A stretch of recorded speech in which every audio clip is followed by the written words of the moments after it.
My name is Joe Burgett, and this is, of course, Men of a Thousand More Thoughts. I am joined by Lee Man. Say hello to the world, Lee. Hello. Hello. Yeah, I was wondering if you were going to get it this He, time.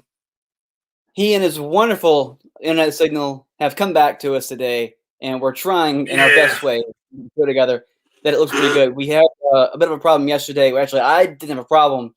Everything at Lee's home decided to not work, so he couldn't do the thing yesterday. So now we're doing it today because obviously Lee has problems with Thursdays. It's like he's Garfield, but Dude, instead of I Monday, swear to Thursday. God. I tell you right now, the Thursday gods look down poorly on me every week. You know what's funny? I was working on that stuff. So what happened is I have two things I cook out of mostly. That is my oven. I bake a lot of stuff. And my air fryer. Because I air fry a lot of stuff. Because I'm trying not to do a lot of grease and stuff like that. Simultaneously, in a 2-week span, my oven went out and my air fryer stopped. So my the part for my oven will be here tomorrow. I will repair it. My air fryer might be a goner. I'm just thinking God hates you is what I'm getting out of that. Oh yeah, we've known that. I mean, we already knew that, but I wanted to make sure you knew that too. That way, we're all caught up. That being said, though, we're trying to make the show a little bit quicker and trying to not go too far today. We want to make sure we get about an hour rather than going 2 to 3 hours, which we typically do because we don't really mean to. It just happens. That being said, because there's so much to talk about today, we need to go ahead and get rolling instead of this whole introductionary sort of thing. That being said, though, let's get in. Hey, What now? Mute your phone. You're a professional. Yeah, it went off randomly. I put the ringer on silent, but it decided it did not work. So I just think it's so funny. You got on to me before the show started. Like, cut your ringer off, man. You're a professional. Here's the thing, though. You have a bigger problem with that than me. It just happened to be that mine decided to go off during the show. I had mine on silent, but I think I didn't have it. I had no problem with Thursday. That being said, there's a lot to go over today, and that's mostly the fact that we're going to talk a little about Triple H and his corporate phone call, if you will. Now, Triple H, along with others who do these phone calls all the time, they're typically done during the quarterly time periods. Basically, there's in different times of the year, things are evaluated for stockholders, and during those times, which typically is like a 4th time a year thing, they end up talking about revenue, things of that nature, basically helping themselves to kind of build their stock numbers back up. It's sort of a common thing in business, but in the case of wrestling, it kind of gets a little bit weird. So it kind of needs explaining sometimes, but basically it's just informing them of things. Now, Triple H just asked about a lot of stuff during that phone call from the media, one being a women's only show. He had the idea of saying, it doesn't seem like equality if you have an all-women show or an all-men's show. So instead of doing that, we decided that it's better to keep it what it is. There's differences between that and Evolution, like his own show, Evolution, but doing a regular weekly show is what he was referring to. I think some people took that out of context, and any wrestling show with only women on it was a problem. His problem was not outside the company. It was just the WWE. So he's not talking about Shimmer or Shine or Stardom. He's just talking about the WWE. People seem to misunderstand that. And it came to become a big problem. But the biggest thing that became a problem was he said, if you want the best wrestling for women, come to the WWE or watch the WWE. Now, you have a little bit of more elaboration on that, Lee, so go ahead and take it away. Yeah, well, just based on that first comment, is I understand where he's coming from. But I don't want to say tone deaf is the word, but his argument would have more weight if NXT's fine, but WWE's women division was used properly, like it was a few years ago. Right now, if you break it down, you'll talk about like the equality side. They probably get 5% of the show. So, like, I see where he's coming from, but his company's not in the position to necessarily make that argument. As far as the best women in wrestling is concerned, that particular comment, Tony Khan and Thunder Rosa both had some things to say in regards to that particular comment. And I'll pull the quote now. So Triple H's exact quote was, if you want to wrestle the best women in the world, come to WWE. That's where they are. If you want to go elsewhere and say that they are, that's an opinion, and you can. I'm all for it, and one of the biggest drivers of it. We will do another all women's. Will we do another all women's pay per view women's event down the line? Possibly, but it's not a must have at the moment. I think we do an amazing job at displaying our female athletes. Debatable. Is it perfect? No. Fair. Will always be a flux? Yes, but we do a pretty good job, in my opinion. The best female performers in the world are in WWE, and if they are not, they want to be. He's not exactly bold statement. Yeah.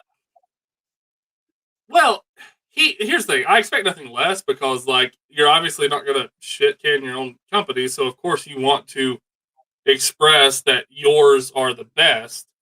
But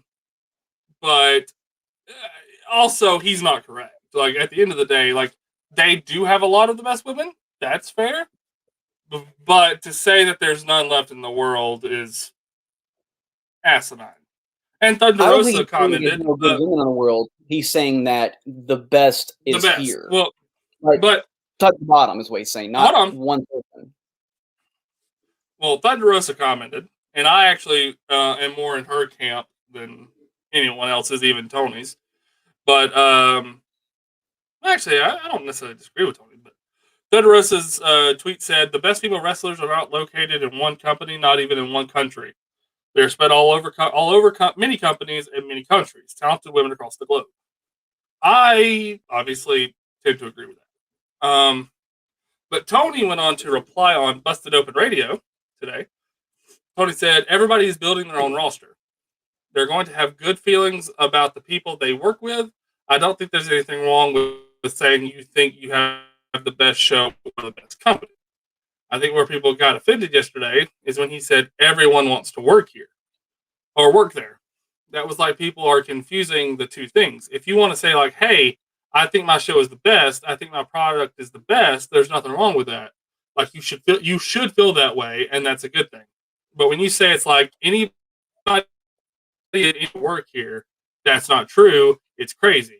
There are plenty of people who work in AEW that have no interest in working there, and I think the champion made it pretty clear yesterday with what she said, or with what she tweeted. So, again, fair argument from Tony.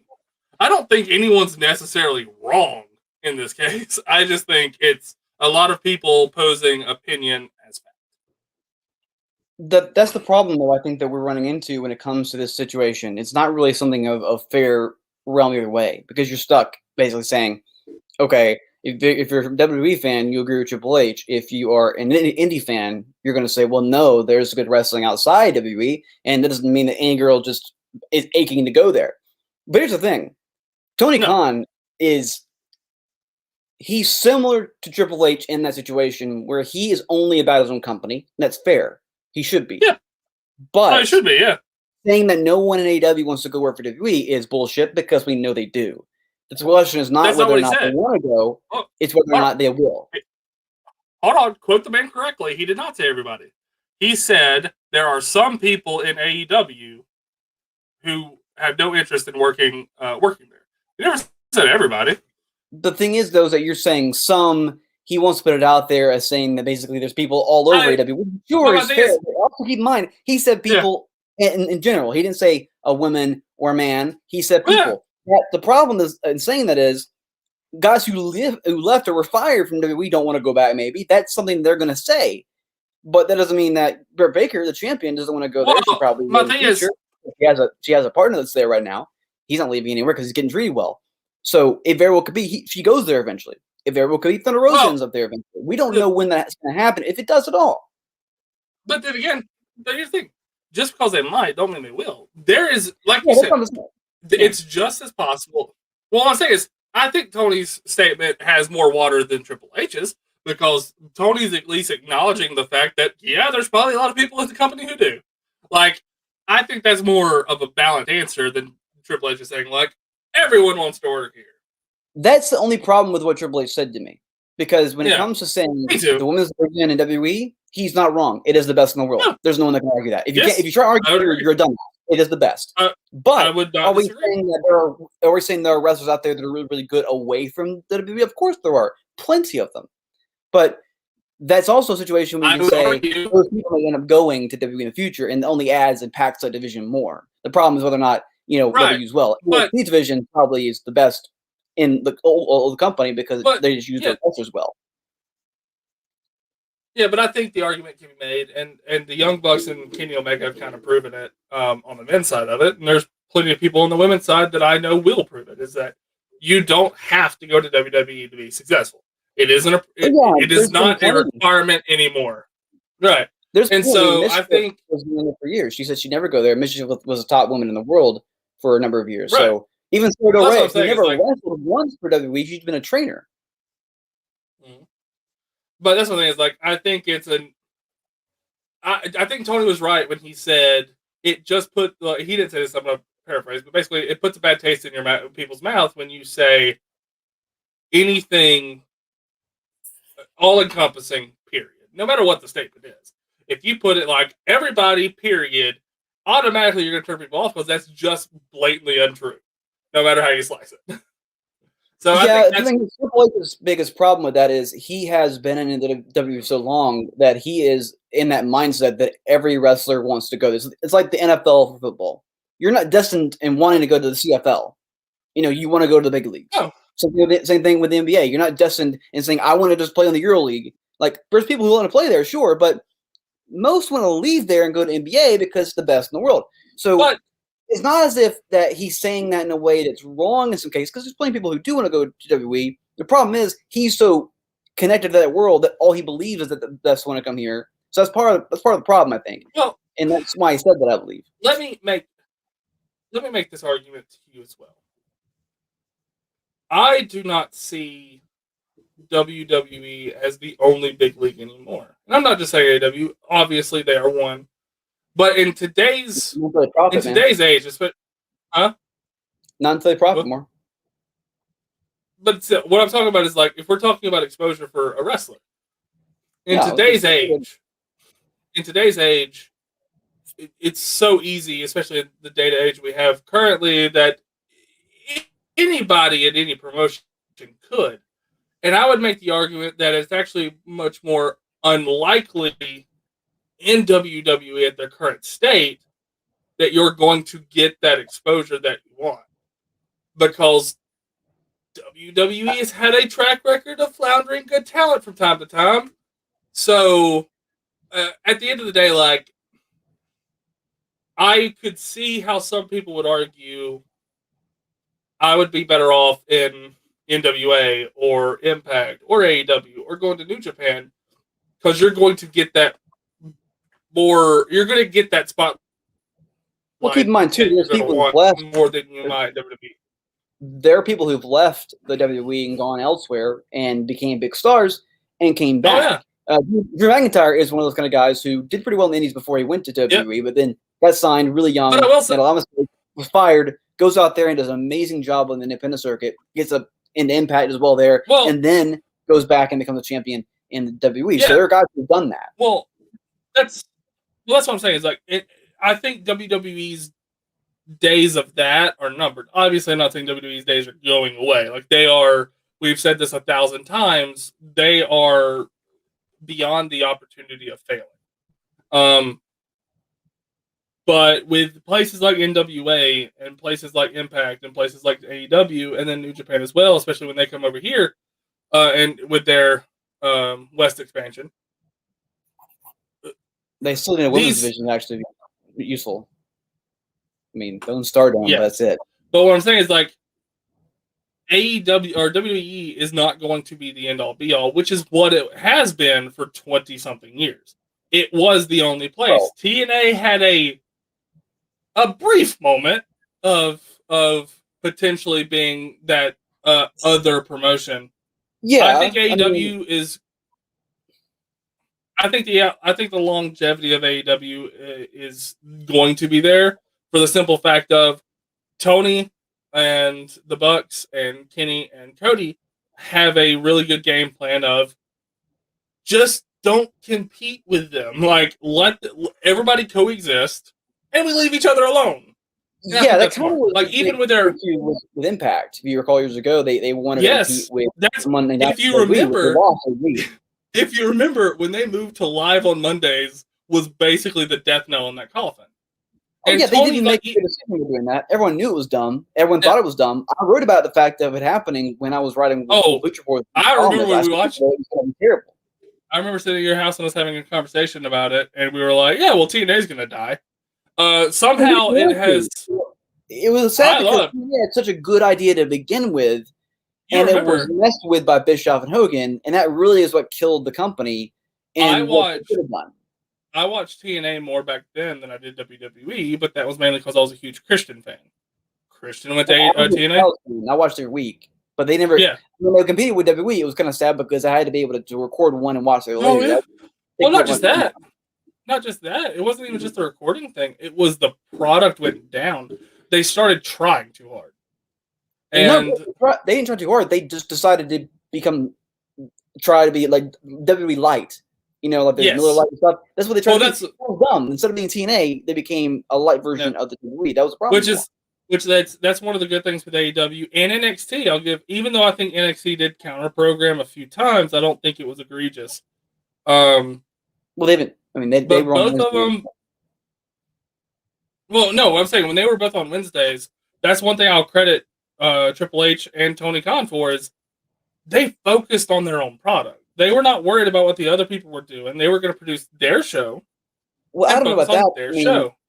They did worry a little bit. That's why they brought people down from the main roster, like Ember Moon, Finn Balor. So they did care about that. No, I'm not talking about that. It was like bring Drew back. I'm not talking about that.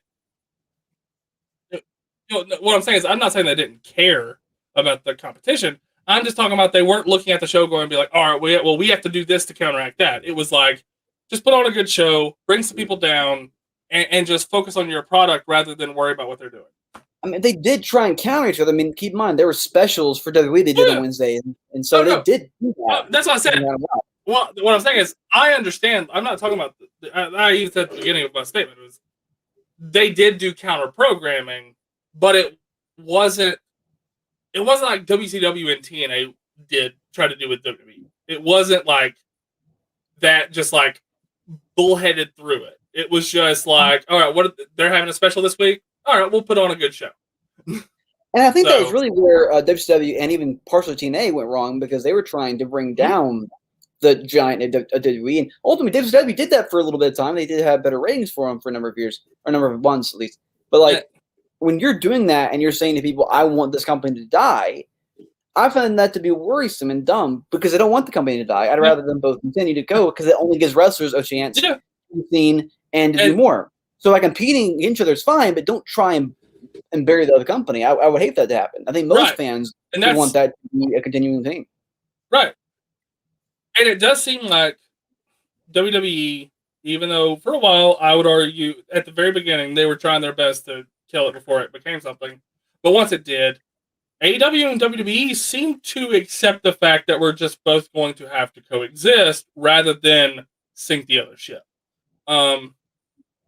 Yeah, I mean, they both tried, I guess, they kind of did stuff, but it didn't make sense to do that. I mean, that's why I kind of had a problem with it for a bit of time. They tried to be like WWE in a small way, and it kind of didn't work. So when they decided to become themselves again, it's really working out. Well, yeah. But also, like, I have no problem with, like, jabs. I have no problem with, like, quick jabs. A snarky comment from Triple H, a snarky comment from Tony Khan.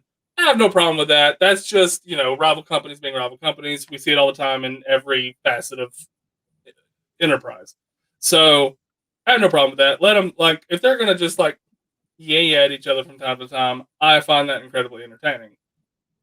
It's when it starts affecting the product that it becomes a problem.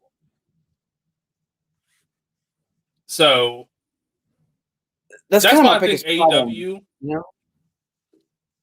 Yeah, just don't let it affect your product. if Tony Khan and Triple H want to go at each other on Twitter or in conference calls or in interviews, by all means, go at each other, but just don't let it seep into the product. You know, they recently released and NWA. No. So those people could end up going to these other companies and becoming big stars again, like we know they can't be. Like Aleister Black, for example. Well, we talked about this a little before the show started, but the Triple H never wanted him to go. That's kind of a big problem Triple H has.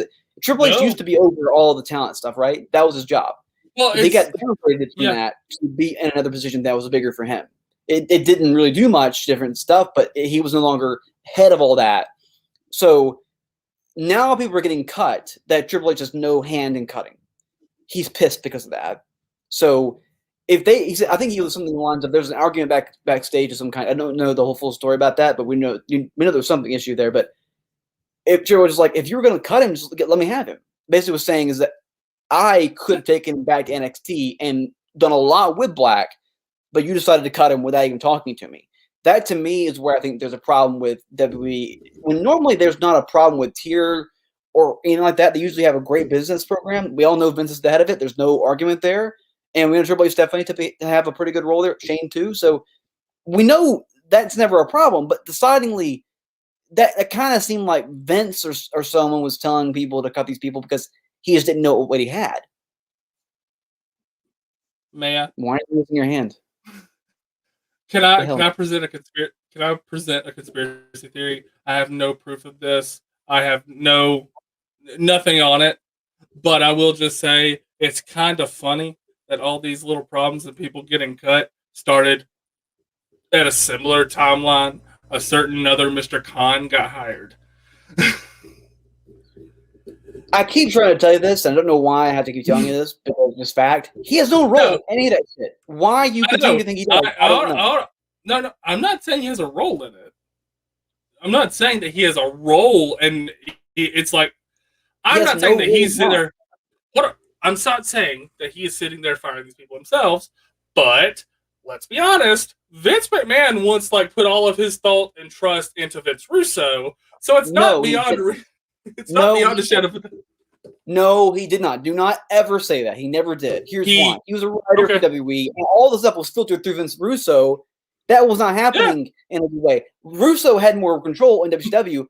McMahon got all the players in Russo and killed all the battles. No, I'm not disagreeing. That's not what happened. There's no trust in the writing team then. I'm not disagreeing with the writing team. Everyone's always on the leash. I'm not disagreeing with that, but we also did get Katie Vick, so neither here nor there. Russo, though, that was just a dumb to create decision, so that's not the same thing. Russo left. It was like P&A by that point. I don't know, but he was not there. But I still think it was a dumb idea. We all agree it was dumb.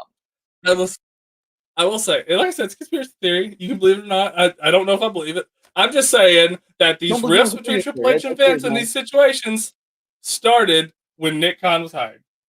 It started when he was hired, but not really, because they hired him literally to build their company in a way that was better for their company. Not the talent side of it, but the other stuff, the business side of it. That's not the same thing as talent. Listen. Okay? If you're going to use logic and facts against me, we're not going to have this conversation, all right? Oh, I'm sorry. My bad. Nick Khan must be Tony Khan's brother or cousin. That's what happened here. Yeah, do you want me to go with that bullshit now? Is that the shit you want? No, that's obviously ridiculous. I'm saying he's a part of the wrestling Illuminati. Oh, my apologies then, Lee. I didn't know. Well, now we can all be aware of the bullshit train we're on here. Exactly. So, woo! Someone's on the bullshit train. Everyone on the bullshit train. Oh, here we go. Lee, are you conducting this? You gonna get the caboose? I don't care. Until he can present himself in a more professional fashion, he is removed from this stream. Very professional of you. I have all the power. You take me off the screen again, man. I'm done. You will not be able to see me. Never. I keep this shit rolling. This whole thing's mine. This is what happens. This is the show you get when I'm going on 12 hours of sleep in a week. You got 12 hours? No, this is in the span of 7 days. Oh. Most of them. 12 hours. Good for you. I got 5. Maybe. That's kind of I'll work on that shit, man. I don't really care. You take micro naps all day. Yes, I do. I do take micro naps, but not a full sleep. That's the problem. I kind of fall asleep on the couch for like 20 minutes. That's an issue. But I can't do that. But anyway, let's go back to the Aleister Black thing, and we were talking. Like you said, there are certain people within the company. You interrupted me. So, that being said, how dare I steal? Yeah, you interrupted me first, so let's go back to it.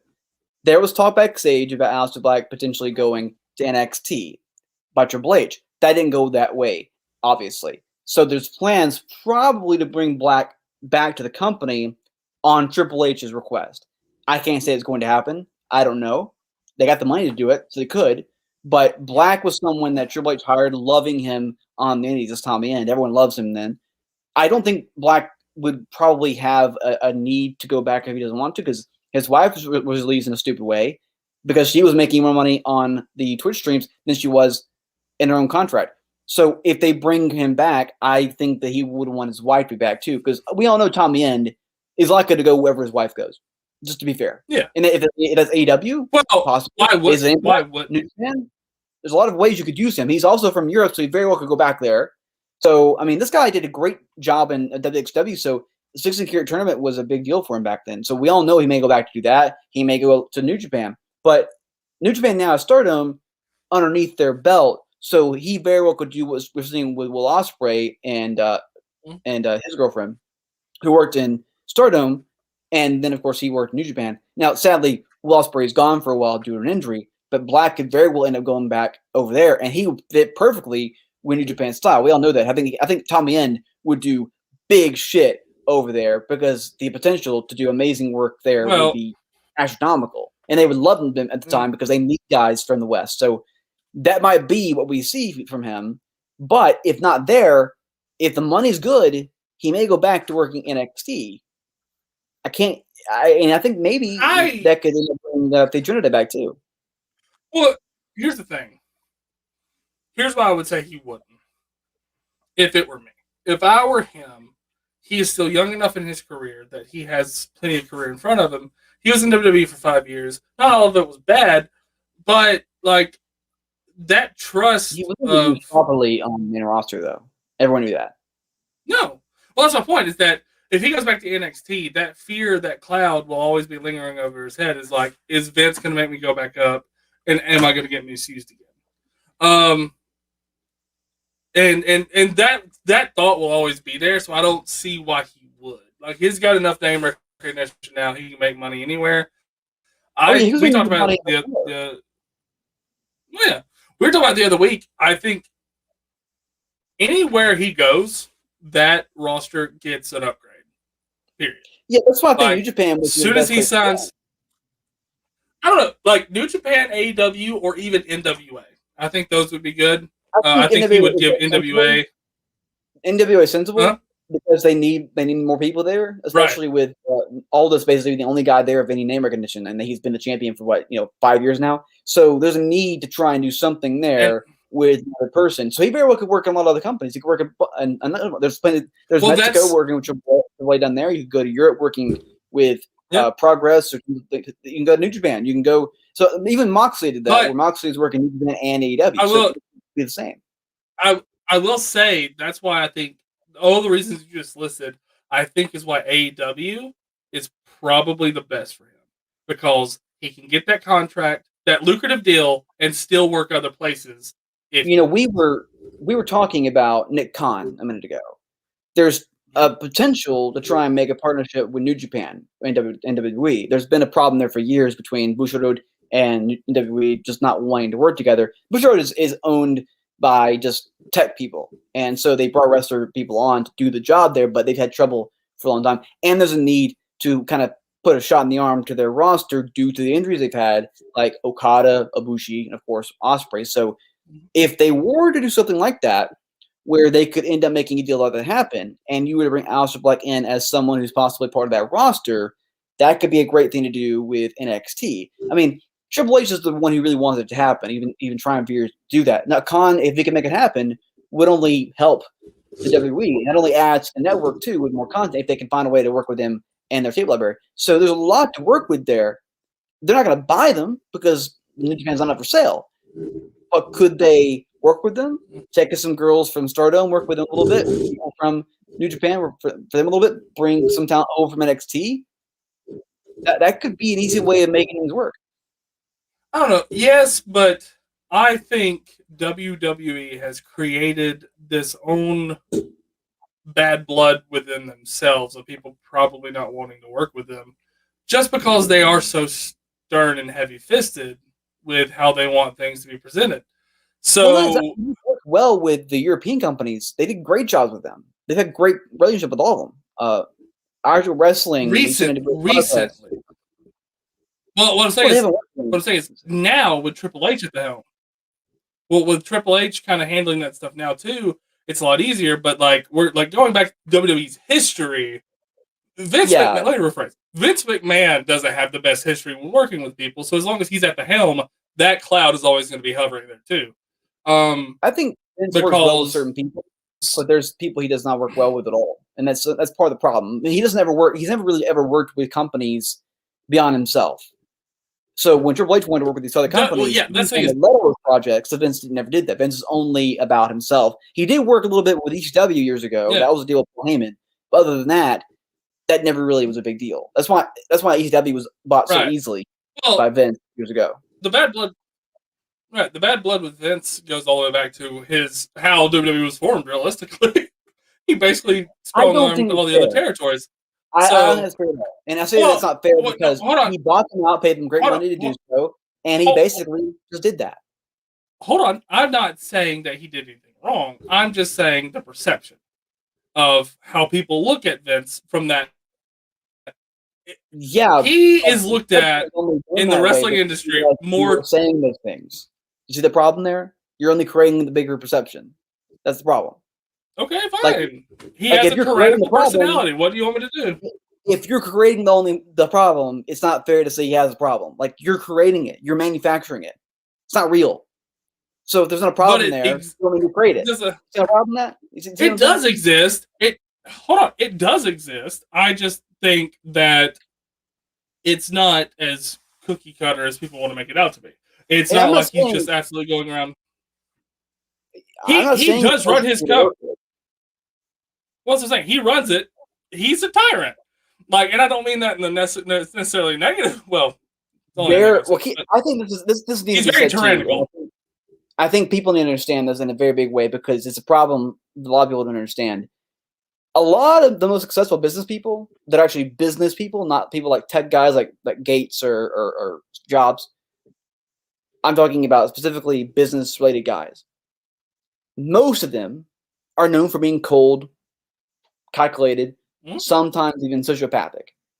It's not that they are, but it comes off that way because of what they try to do. And that's not the problem with them. It's just their biggest issue is that they're trying to make their company bigger and better. And because of that, it's hard to see them in a good light. People like Donald Trump, for example, for many years did bad things, so we didn't like him because of it. But Vince hasn't gone out there and done bad things necessarily with other people, other companies, but there's a lot of internal problems there's been there for years. So even though there might not be problems necessarily like Trump's problems, there are still problems there. And that's a problem. Different situation. You know what I mean? Vince has a shit ton of skeletons in his own closet. So I will not have time to go over them all. But that's what I'm saying is that social factors tend to be a problem with that. And I can't blame Vince more than anyone else because we know anyone in a similar position has the same exact issues he has. So some more than others. Yeah, but here's the thing. Our podcast isn't about those people. It's about wrestling, and he is the godfather at this point. Like I told you earlier, you cannot manufacture a problem that does not exist. If there's a problem that is only Vince-related, then we'll talk about Vince-related problems. If that's what you're going to do, we'll go over that. Don't go over the problems that's the same as everybody else. That's all I'm saying. Isn't fair. He's now mad that I took too much time away from him. Anyway, it's not manufactured when he does do it. Like, here's the thing. At the end of the day, he is very tyrannical with his company and with the industry of wrestling in general. So it's not a manufactured problem if people look at him and be like, I don't want to work with that asshole. That's not a manufactured problem. That's his personality. That's not the problem. Well, that's what I'm saying. It's the history that you're changing. That's the problem I have. Let me finish. What I'm saying is the history that he has with it started that perception. He was yes, he offered them a lot of money, but he was very strong-willed when it came to it. He said, "It was very put you out of business." That's basically it. So yeah, but that's what I'm saying. Is like it wasn't just like, "Hey, you want to sell to me?" It was very gangster of sell to me or I'll burn it down. That's not. He was going to compete there no matter what. So right, but that's the point. Is that they didn't. It would be different if he just offered them a number and they sold. But he strong-armed it into it one way or another. So that's where that perception comes from him. It's not manufactured. He was an asshole. He's been an asshole for 40 years. The thing I have a problem with it is that that's not asshole-ish. It's saying I want to be better than you. I want to be the best company. If I'm a businessman, I want to put you out of business to get my things to be better. Because by taking their territory, he gets on TV more in those territories. He has to do that to become global. Okay, that's fine. That doesn't make you less of an asshole. But the problem is, he says, I'll buy you up, or I'll compete with you in your market. And they lost in the market. Vern Gagne knows that personally. Look at AWA, basically sold the Hearst. No, I don't disagree. That's fine if that's how he wants to do it. I don't have to agree with it, and I can sit here and say it's cunty all day long, because it was. It's the same situation you're seeing and lacking on AW side of it when they're competing with the WWE. They're not competing with their different company, but they were against WWE. That's what I'm saying. Hold on. So hold on. That's WWE's fault. AEW picked that time slot on TV well before NXT announced they were moving to the USA. Shit. The NXT is on Wednesday night for 5 fucking years. 5 fucking years. And you can never ever say otherwise. Hold on. Don't say they pick that time randomly. History is being manufactured by your fake news, sir. Your fake.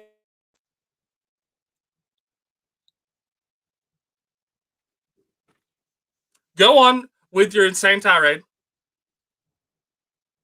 You are trying to manufacture history that does not exist. I don't like that bullshit. You can say all day long that they competed with them in other ways. I had no issue with that. No problem at all. We're not disagreeing there. You just lied to people. That's my problem.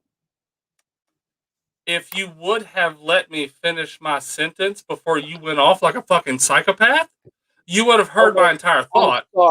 I'm sorry. Continue your thoughts. I will wait till you're done. Okay. And then my exact words were, AEW picked that time slot on cable television well before NXT decided to make the jump to USA Network. I understand that they were on the WWE Network. I understand that completely. They were on there for 5 years. The difference was making the jump to television and cable TV is on the USA Network. It did not matter when you watched it. It didn't matter if you watched it live or you watched it on the playback the next day, which is what I happen to do. So WWE hurt their own viewership by moving to cable. Not simply because of WWE, but they made people choose when they didn't have to. There was no sense in moving to cable TV at that moment because they had the network. I would have much preferred to be able to watch AEW on TNT and then go and watch it play back on the network. So like I was saying, before you say I'm lying to people, I was talking about the cable slot, not the time slot. Jesus Christ. Go on. I've heard everything you said, and you're still wrong. You want me to tell you that? Here's why. Here's why you're wrong. Being on cable and being on the network is not any different. You can go watch both of them later if you want to. There's no difference to that. Record the one in USA if you want to, or just say, hey, I'll watch it on playback like with your on like on demand sort of thing, which USA Network has, so you can do that. They also appeared 2 months before AEW premiered on TNT. They were on USA 2 months before that. Now you can say all day long. Now you're lying to people. They picked that. They did. They appeared first. You can't argue that. They did. Look at the history of that. Hold on. Now you're lying to people, Joe. You want to talk about lying to people? Who announced it first? A month ahead of time then? A month and a half? Who announced it? 2 weeks? Who announced it first? That's the question. Okay, so here's my problem with that. Announced it first. You can say they announced it on TNT. That's fair to say they announced it go to TNT first on Wednesdays. You're right about that. Here's the problem with that. NXT was on Wednesdays already on the network. So no matter what you say about them going to USA, they still chose Wednesdays knowing NXT's on that night. So even if they stayed on the network and never changed that, they had 5 years on the network on Wednesday nights, and AEW chose that night. Not for any other reason, but because they wanted to compete with NXT. And you can't argue that because it's fact. They did. Because they could have chosen any other night they wanted. Any other night. You know what? I'm not even going to try to argue with you anymore because I'm not going to. It doesn't matter. I'm not going to get my thought out anyway. It's just true. They chose the night. Absolutely. You want to argue that if you want, that's fine. But the thing is, I can't agree with the fact that I don't want to argue with you, Joe. The cable difference I don't want to argue with you. I don't. Also, to be fair, I just said I don't want to argue with you. They got $50 million to jump to USA Network yearly to put them on NXT. So I have no problem in taking more money. It's just that's the job is. So, Absolutely.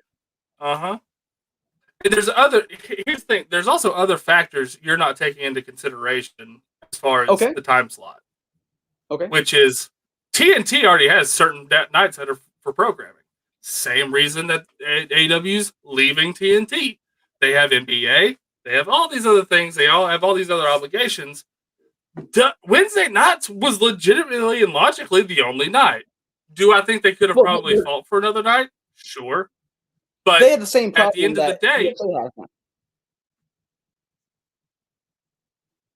Go on. I was saying they had the same problem USA has now with hockey going from NBC and whatnot, going over to USA and then, of course, TNT. That's what the problem of why they're moving is for them. That they have no. Right. They don't move on, so that's what they do. That's my point. So to sit there and have the audacity to say that's the only reason they chose Wednesday night is kind of ridiculous. Do I think it was a factor? Probably. Was it the only one? Is fucking stupid. So by that same principle, who's on Fridays, Joe? Oh, who's on Fridays? But here's my problem with that, Lee. They didn't premiere on Friday until after the fact. If you're gonna be an asshole, I'm just gonna end. What? Like I told you earlier, it's the same situation. You could go on Friday if you want to. They could compete with SmackDown. They knew that. They're on Fox, so there's no reason to try that. It's a cable network versus a network. You can't win. But if you go to Thursdays, Saturdays, Tuesdays, Sundays, they chose Wednesday, middle of the week. Nothing on Tuesdays, except for NBA when it comes on, making them move. They chose Wednesday night and still have to move around a lot.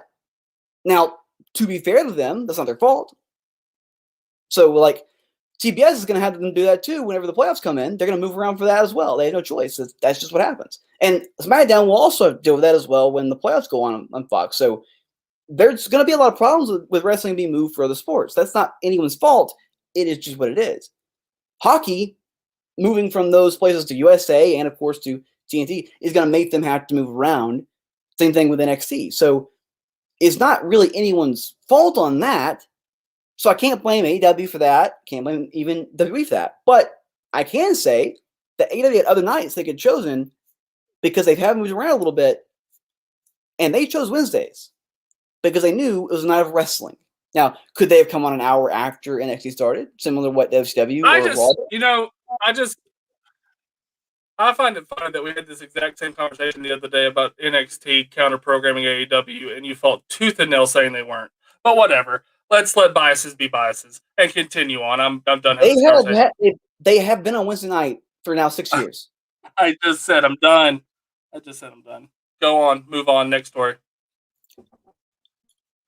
Anyway, nope. Moving from the Aleister Black story to another story, there's been talk about bringing other people from NXT up to the main roster, but Vince has been saying to people he doesn't want wrestlers coming up from NXT. He wants personalities to come up, like star personalities. The problem with that is, though, is that means you could very well take some big stars away from NXT, like, say, Karrion Kross, who's very much a character rather than a wrestler, but also a very talented wrestler, too. Scarlett and Karrion are doing a good job, and there's been talk of having him drop the title pretty soon, which would be suckish because he just got back. But I could very well see him going up and doing a good job on Raw or SmackDown. So they have cut some people on the rosters, clearly have a need to bring people up. So I think Velveteen Dream, if he was not gone, would have been someone that would have brought up in that case because he's a character guy. There's a lot of people down there that are character guys.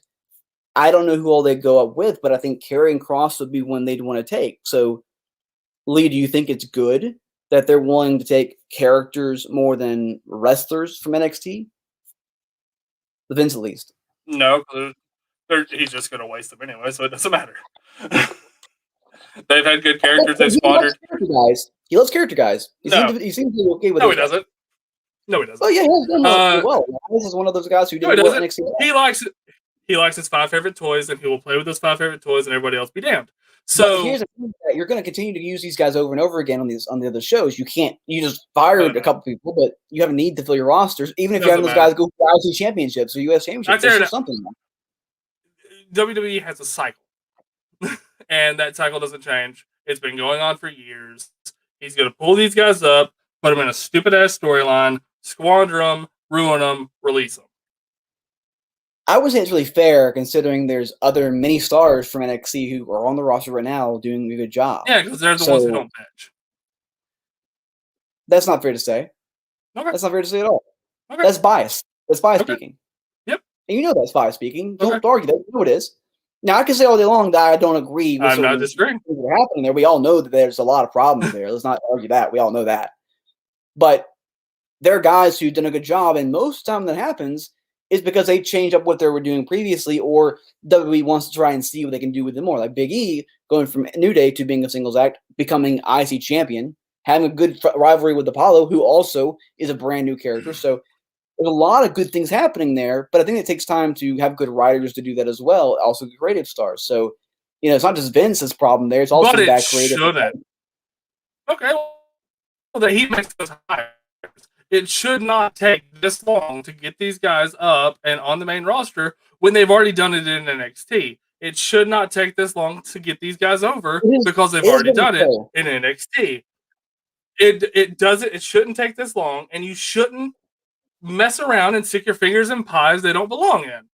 So, yes, I have no faith in this man on the main roster. He does. You can't say that. It's not really fair to say it's his company. Pie, It's his company, and I can choose to tell him with his company that he's making really stupid decisions. Is he going to change? No. Does it matter? No. Because I'm going to hate it, and he's going to keep doing it because he's a senile old man. But that's also unfair to say because AEW's also made bad decisions. New Japan's made bad decisions. So we never said they haven't. So we all know they haven't. But you're looking at that negativity and never wanting to tell Japan the company. You're saying just Vince, just the WWE, not saying AEW, not saying New Japan, not saying because you say, because you went to the bias note. Coming from you, that's rich. But okay, we just literally had an entire conversation. Man, nothing to do with me. So if you're going to say that, it's fair to say the same thing with you. But what I'm saying is,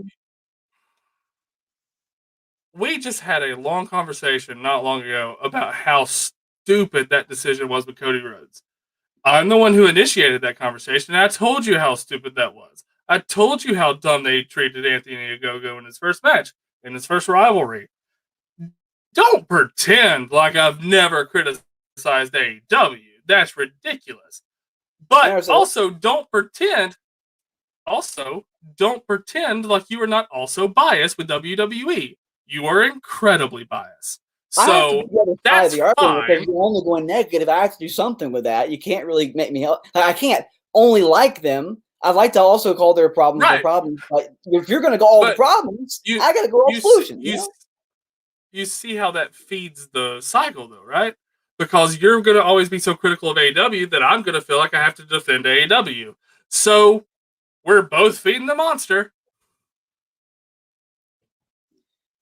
You know what I find very interesting, though, more than anything else when it comes to WWE, AEW, whatever? No, there are things that work that should not ever work. And there are things that we get attached to that make no sense to be attached to. But Bobby Lashley's thing with Lana, we all know it was dumb. From the beginning, it was dumb. We all hated it. Universally hated it. But we were invested in the end of it. Stupid as it might be, we were. Now, thank God MVP comes along. And Bobby Lashley was able to go to the moon, doing a great job there now. Oh, but he never deserved that. I was attached. Many were attached to what happened at the end of the whole thing. We wanted it to end, so we were just happy that it got there. And now that it did, we were like, finally. And something similar happened too with Mandy. That's a very different thing. Like, that's being like, oh God, I'm sick, and then just being like, that sickness is great after I get past it. Like, no, it was terrible. It was terrible at the beginning, and it was terrible at the end. It was better down the road when the MVP had his full clutches in the situation. But yes, I mean, I'm not talking about Bobby's thing because we all know his success afterward. But I was talking in that time frame. Their ratings during those segments ended up being pretty good. And here's the sad part about that. But guess what? Do you know WWE main roster? They book their best stuff after they have screwed the pooch for months. At that time, sometimes years. Look at Roman Reigns. Look at Roman Reigns. How long did they try to shove him? All you need to do is a heel turn with him. We all knew that. It was just a heel turn away. And look, thank God it happened finally. Here's the thing. Millions of viewers knew that. But the old man at the top did. So that's what it's. What? He's still in the same position. I think actually I relate Roman to Triple H slightly here, and here's why. It isn't the same, like they're same characters. That's what I'm saying. Triple H was a face for a good bit of time, was a better heel, but when they started losing guys like The Rock and Austin and some of the others from various reasons, Triple H became the guy in the company because there's no one else who could do it. Now, Cena was coming up as old as Batista, but Batista's not been made yet. Neither had Cena because they took WrestleMania 21 to really help them start moving forward. But before all that, with Evolution and Randy as well as Flair and Batista kind of getting things going. But Triple H was the top guy as a heel, which is the first ever guy to have that. Everyone else was a top face. Hogan, Sammartino, eventually The Rock, and Austin. They were all faces. Vince didn't really have any faith or so in other people, but he developed them more as time went on. But there are plenty of guys in the company they had that could be in those spots, but Triple H was the guy. Now, I say all that to say this. They tried to force a lot of people on us over the years. It's pretty obvious they did with Cena and many others. Batista is one of them too. They ended up doing well because they were just great overall entertainers and performers. You know what irritates me the most about Vince McMahon, and we've had this conversation a billion times. What will always anger me about him is that he is singularly focused on having one top guy. Isn't that weird? Because in the 90s, it wasn't like that at all. In the 90s, they had plenty of guys on top. Here's the thing. The 90s, but here's the thing. Even in the 90s, he did. And it was Stone Cold. Luckily, Stone Cold had The Rock and Triple H and Mankind and Undertaker and Kane. But if you look back on it, the focus was still always on Stone Cold. Well, no, because of the rivalry with Vince. Obviously, there was a connection there where. But again, you go before him, it was Shawn Michaels. And that was it. Well, and Diesel too. Only when Shawn was out, but Shawn was the singular focus.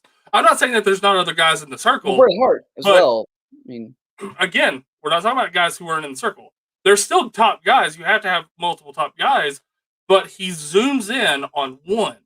Every generation, it was Hulk Hogan, it was Shawn Michaels, it was Stone Cold, it was John Cena, and then he tried so desperately to make it Roman. And honestly, he's been to that now because Roman all just needed. Like I was talking about a minute ago, is that with Triple H is that Triple H had to be a heel because he was better in that role, and they needed him to do that job to get over the young faces that they had, So it was a problem to have a guy who was that great, who could be top guy, but he can't be a face. So what do? So you build through him, which I think is what they're trying to do with Roman on SmackDown. Look at what they're doing with Cesaro and things like that. It's a very big opportunity for Roman to be the guy. But that's the thing is, like, Vince looks at it as an honest to God, a mountain. You can have a lot of people at the top, but only one person can be at the peak. And I will never understand that mentality. I don't mind that because it's like the pyramid concept. I do. But I have a problem with it only being one guy, whoever wins. Like Cena's time frame for a little while, where he was Cena Lowell is what the thing was. That annoyed people. Mm-hmm. But the guys were on top who could have been there, but they kept on having them lower down for Cena. So there wasn't like there was other guys equal to him for a while. Eventually, they changed that mindset, having Randy and Edge and the others there alongside him. But they had to have a top guy. And so that was the guy they started using. But other guys were still on the posters. There were still guys being promoted heavily. There were still guys who were getting a lot of programming time. So it seems only one. But for a bit of time, that was the case. It was just Cena. And that people were annoyed by that, which is why this guy concept came to it. But the thing is, like, it happens every generation. Cena was not an outlier. No, I mean, Hogan had the good thing, Stone Cold's the only one who got out of it unscathed. Only because people love Stone Cold so much. Rock was never the top, though. He was because he was. Hold on. So he had to be. You're missing my point. He was never the singular focus. He was a focus. He was a big focus, but never was he the only focus. But it's also injuries happen, which always happen. I'm not really sure what you mean by that, and I'll ask you to explain. Ask you a question right now. Okay. Let me ask you a question. When you see a poster, a DVD, a Blu-ray, whatever it is, somebody talking about the Attitude Era, the person you expect to see on that cover is not The Rock. It's Stone Cold. At the end of the day, it always will be. You're looking at it through a microscope with just one thing, though, and that's my problem with it. This is why I'm asking the question. That's my point. Hold on. Well, this is my point. That's what Vince does. What I'm doing right now is exactly what he does with his wrestlers. I'm not saying that there's not a bunch of people on the plate, but he is singling out one as the guy. He always has to have the guy in every generation. You're going to have everybody else around, but the guy is always going to be right here, just above, and that's where his focus is going to be throughout that generation. And it was with Cena, it was with Stone Cold, it was with HBK, it was with Hulk Hogan. Here's my question. Again, I'm not. I want you to explain this to me because ultimately this is my biggest problem. What you're saying. I don't just disagree with the fact that if you look at a poster in Attitude Era, you'd see Stone Cold on it. We all know that. But most of those posters include multiple guys. That being said, Austin was the top guy, but in the WWE, you have to have one world champion. At least back then. So if he was the world champion, he was the focus. He had to be top guy because he needed to be. This is why I was saying that the Attitude Era was kind of special because they had multiple guys. If you took Triple H out and you put him in New Generation, if you picked, and I'm talking about like Triple H, not Hunter Hearst Helmsley, take him out, you put him in New Generation, he's going to be your top guy as well. You take Mankind out and you put him in, the old school era, he's going to be your top guy. You take Undertaker, place him anywhere. They just all happen to be in the company at the same time, which was good for Vince. And the reason people don't harp on Stone Cold as much is because it was one of those serendipitous moments that the people the fans wanted and the person Vince wanted happened to be the same guy. It was like that. It was like that for a while with Hulk Hogan as well. But also, and then it wasn't. And this is what I'm trying to get around to. It isn't so much that Austin was top guy. It's the fact that he had other guys around him to help him become top guy. So by beating The Rock, it was credible. By beating Taker, it was credible. Because those guys also were world champions and also were top focuses. Right. So by beating them, like Austin became the guy after being Shawn Michaels. But again, that's what I'm saying. What I'm saying about Stone Cold, the Attitude Era is just a serendipitous moment of perfect events happening. But also, it's a very small time period, by the way. People think it's a much older than it is. It's very small. It's like 4 years. Yeah, right. And so it was very, like I said, very serendipitous for Vince that it happened the way it did. and he happened to have a lot of guys at the same time. But if you take all those guys out, nothing changes. Vince's focus would have been on Stone Cold, is ultimately my point. You take all those guys out, nothing changes in Vince's eyes. Instead of going up against The Rock, he would have gone up against Savio Vega. The problem that I run into with that is like Stone Cold Steve Austin was never the guy they chose for that spot. And here's why I say that. Because Shawn Michaels got injured, keep in mind. That was a problem that happened and why he left. So Stone Cold was never the guy for Vince. It was always Shawn. The problem with that was Shawn got injured, so they had to find someone else. Now here's why I say all that. Austin became the guy fans wanted to see after that promo we all know. After winning King of the Ring. By the way, because Blake was going to be the one that won the King of the Ring that year, back on trouble because of the click hug. Yeah. So it would have been him. But it's funny. It's funny to me how people pervert the Stone Cold thing. It's like he gave the Austin 316 speech instant main eventer, when in fact he was in the middle of the card for like another 8 months. Well, that's not the problem. He had to build up a little bit. He won the IC championship and it was building up through that. Yeah. He was never a spot. He never won him there. You can focus on that all you want. That's fine. It ended up being the same way, but we'll skip the Attitude Era because it was this perfect storm of events. You can't argue every other. Yeah, I mean, you can't argue with every other. We talk about like 80s wrestling. Hogan's up there and everybody else. We all know that, but also keep in mind, Ric Flair was also doing it in a company. So he was top guy as well, but wasn't in the league. That's what I'm saying is like, we also Ultimate Warrior and Macho there too. So we did get the guys. But are you telling me they were Hogan? The answer is no. Bruno Sammartino before him. One, because Hogan was getting a little too overworked. So they brought Warrior in to be that next guy, which is why he beat Hogan at WrestleMania. Right. And also similar to what happened with Macho Man Randy Savage. Before Hogan, it was Bruno. Vince has always had this singular focus, and the problem with that is Senior chose Bruno. So no, I'm not saying it's not hereditary, but the problem is that we saw it the worst with Cena because that's when people started kind of smartening up to what was going on. Also, the lack of opponents as well. It's not Wilson had that, but it's also. Why get invested if you know who's going to win? Like, honest to God, like, why do I care if I know how the episode's going to end? That was the reason why I hated Cena. Cena was the guy in those spots.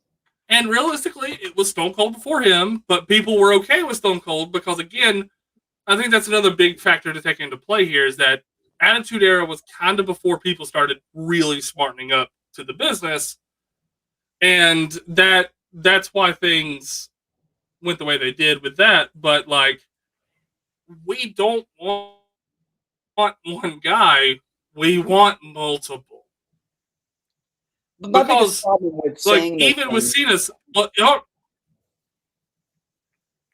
even with Cena, you had Edge, you had Randy Orton right there, but no one would ever argue that they were the guy because they weren't.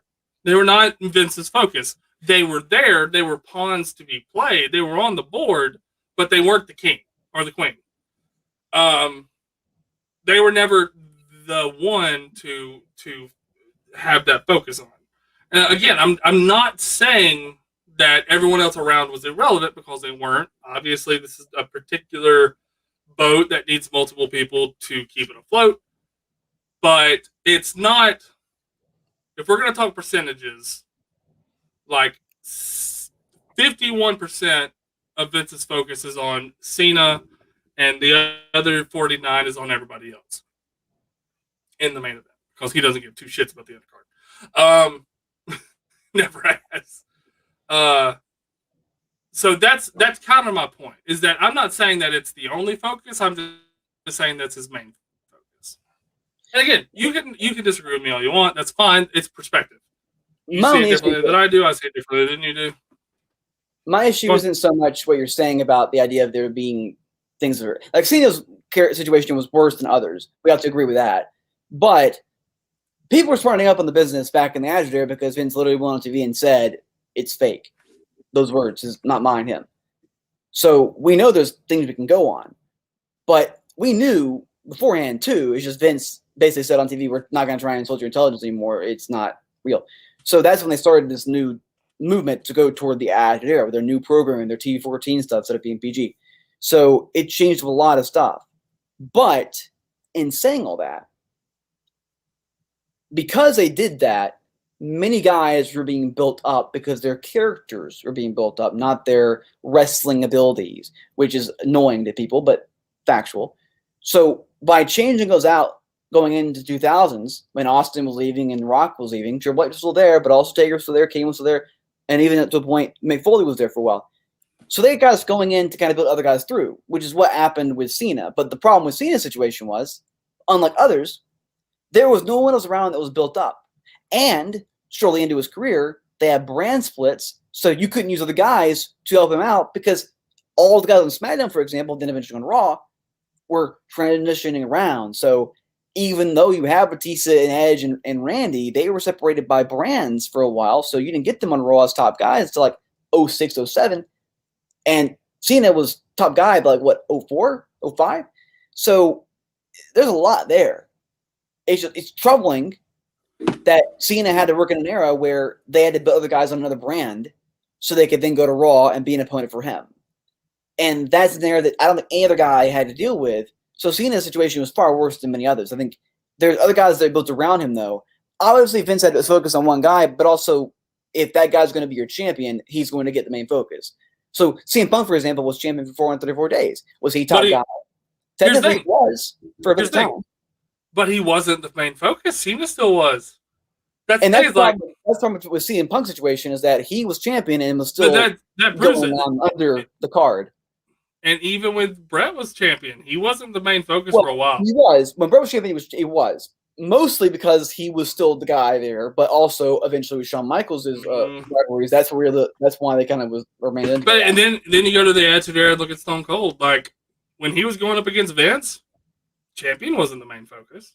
No, I mean that was a rivalry that's still the biggest rivalry in wrestling. Right, but that's what I'm saying is like, so your argument that the argument that the champion has to be the main focus is also irrelevant in that moment. But also, Austin was champion a lot during Attitude Era, so it was still the main focus. He was, but my point is that even when he wasn't champion, he was still the main focus. And also, that's too that what we saw with WrestleMania one year, we saw Vince going in the main event, but he wasn't the main event. It was Rock and Austin, and then he helped out in the rivalry there by basically turning on The Rock, which he was previously on his side. So the same thing happened a little bit back and forth. So there is chances there that things are changing up a little bit, but there's far more to go on. It's just Vince and Austin had this rivalry that was so big for ratings that they couldn't turn it down to continue putting it on TV.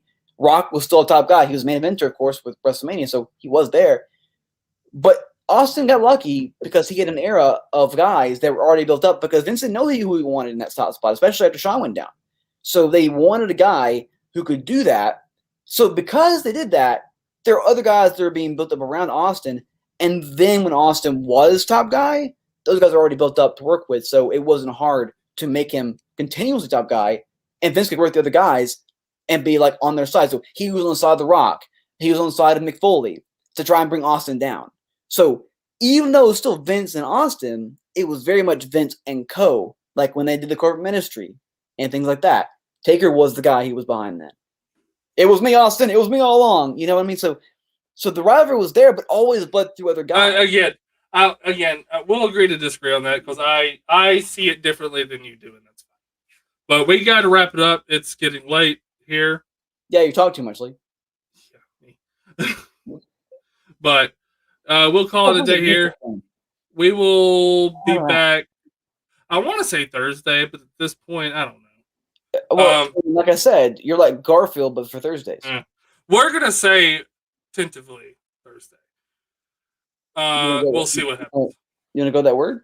No. It's a big word for you. Well, anyway, I've been Lee Man. This is Joe. We thank you all for stopping by. We'll see y'all next time. Name, yes. Berger. I'm not French. I'm Scottish, technically. You have a good night. Goodbye.